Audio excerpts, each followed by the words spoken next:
With her story, The Black and White of Class, please welcome Susan Franzblau.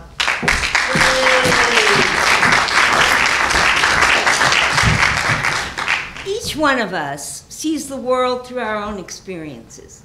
And my way of understanding the intersection of race and class in this country has come about by way of critical events that have scorched my memory indelibly. And I begin my story this way. No elevator in this tenement in the Bronx. Just 6 flights of stairs to the roof. We're standing on the hot, sticky tar paper which coated the bottoms of our shoes so they stuck to the roof as we walked. Slap sticking, we hung the laundry to dry and sunbathed. 4 flights of stairs to our apartment, 7 to the first landing, then 7 to the next landing for 1 flight. My mother climbed down those stairs with the dirty laundry all the way to the dimly lit basement and the washing machines. When I went to the darker area of the basement to retrieve my bicycle, I could hear the crunch of cockroaches.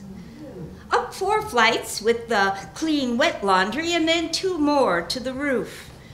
When we were babies, my mother would carry us down to the basement for a crunch search for the carriage, and then up 1 flight and outside where we would lie bundled up for a drag of fresh air. My friend's mother, who lived in the same building, would sometimes wear her mink coat when it got cold. The only rich person we knew. I didn't understand that we were working class and poor.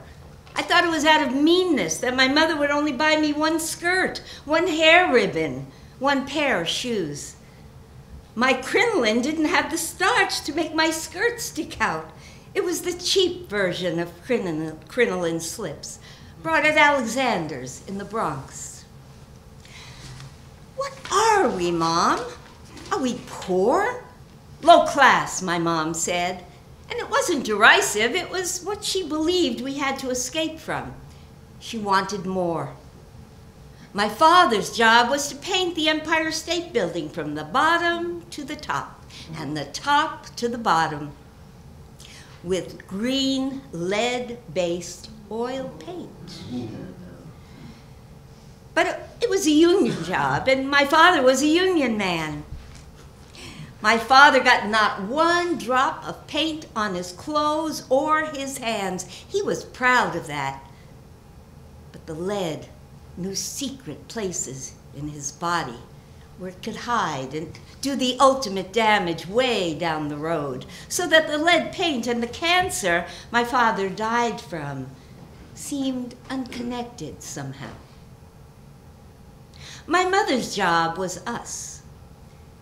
But she wanted more, much more than my father wanted. She chose bookkeeping to provide the extras for us and eventually a decent life for herself. It was this money that brought us the 1955 Chevy and a move west to a better life. You see, in those days, we had choices. The new projects built for poor people in the Bronx, or California. Mom had sense, being the first money magician in the family. Now I'm 14 years old and living in Santa Monica, and I was given an allowance of $3 a week.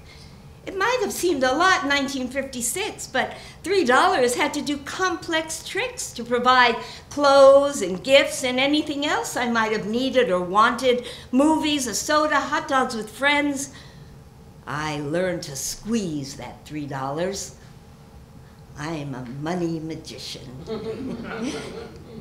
It was in California that I began to understand the meaning of social class. At Santa Monica High School, those beautiful, big-breasted white girls, so unlike me, wore cashmere sweaters, fluffy, colorful, soft to the touch. I wanted one. But when I took one of my envelopes, the one with my clothes money in it, to Penny's on 3rd Street in Santa Monica to buy a cashmere sweater, it wasn't enough. But there on the table, next to the cashmere sweaters, was a collection of Orlan sweaters. Nice pile, soft to the touch, good colors, and cheap. I could buy 3 or 4, and I did. No one told me about Orlan. That the acrylic material balled up, that the sweaters stretched out, that cheap meant more than price.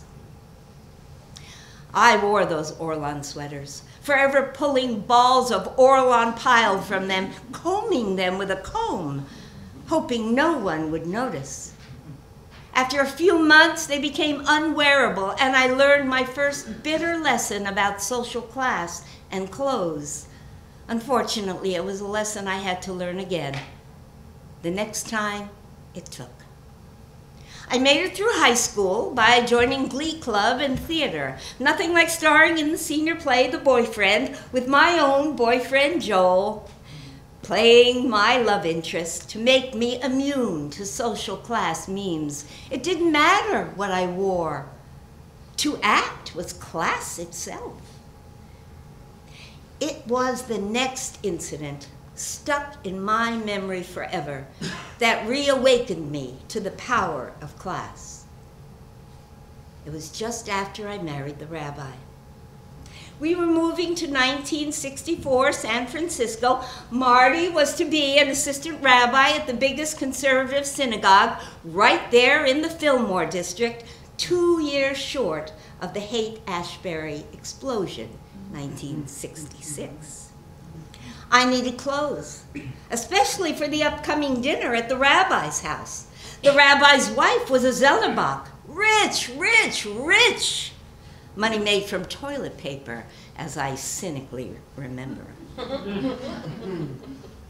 So with $40 to spend, I went shopping. I bought 2 items. One, a cute navy blue 2-piece skirt and top, acrylic, of course. It was not made especially well, but it looked good on me, and it was what I could afford.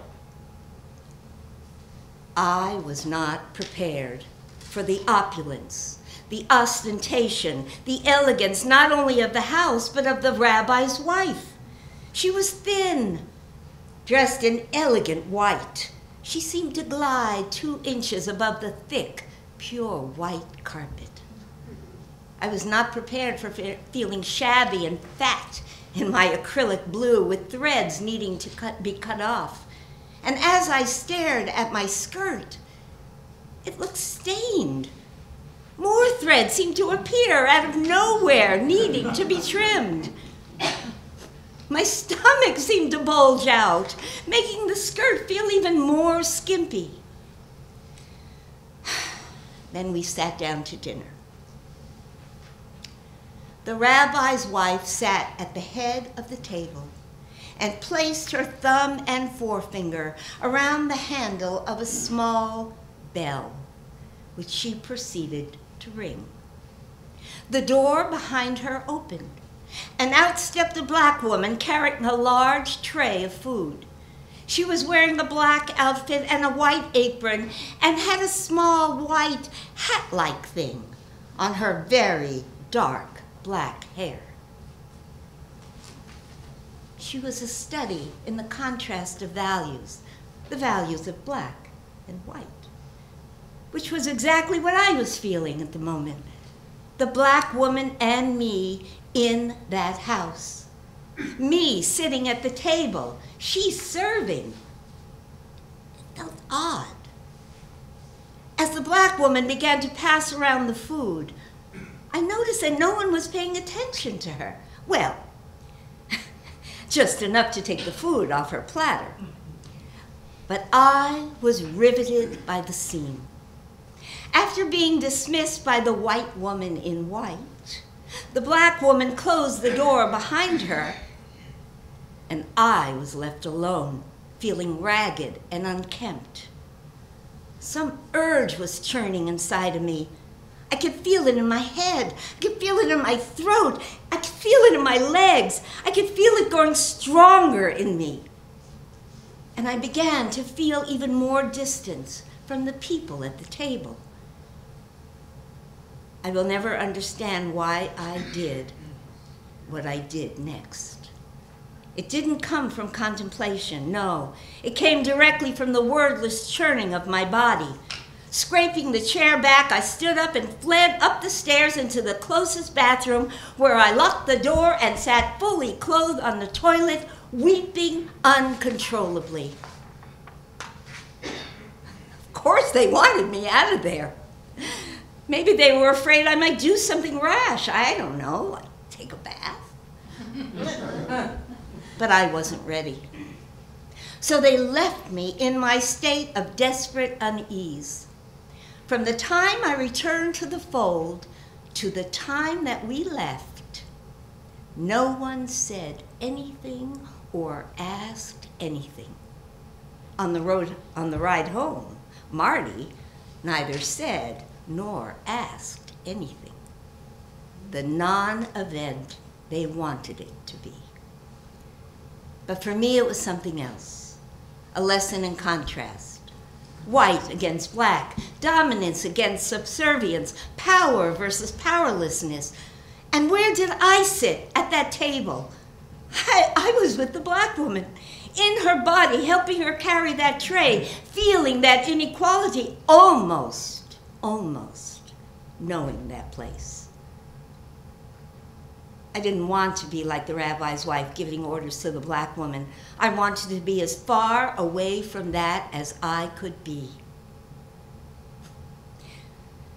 Somehow the clothes problem was easier than the problem of the contrast in values of black and white, a matter of race and class. When I told my mom about my inability to buy good clothing, she said, just be unusual. Be different. So, good black pants, a black shirt. Who would notice that I wore it more than once? And a colorful scarf for flair. Simple and elegant and different. I could pass anywhere. Social class be damned.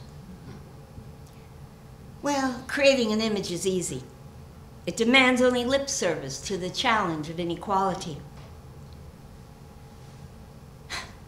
The suffering of black people in their service to white desires, needs, and demands is quite another thing, isn't it? So while the black woman and I were both unequal, I had something over that black woman. I had and have the privilege of being white. I sat at that rich table, and she served me at the demands of a bell rung by a white woman with purpose and expectation that that black woman would appear when summoned. This important truth about social class is bitter and cold to the taste.